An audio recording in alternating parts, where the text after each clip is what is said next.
How to delete a page in MS Word. Deleting a page in Microsoft Word might seem tricky, but it's actually very simple. Whether it's a blank page or one with content, follow these easy steps to remove it quickly. First, launch Microsoft Word and open the document where you want to delete a page. Scroll through your document to locate the page you wish to remove. If it's a blank page, you might see just a paragraph mark at the top.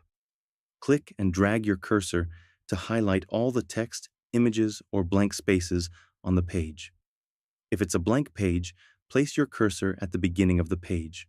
Click on Home and select Paragraph Sign to show paragraph marks. Once everything is selected, simply press the Delete or Backspace key on your keyboard. The page should disappear instantly. If the blank page remains, it might be due to hidden formatting.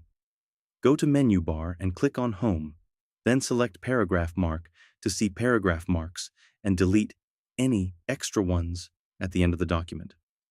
Once the page is deleted, go back to Menu Bar and click on Home, then click on Paragraph Mark to turn it off. And that's it. Your unwanted page is now gone.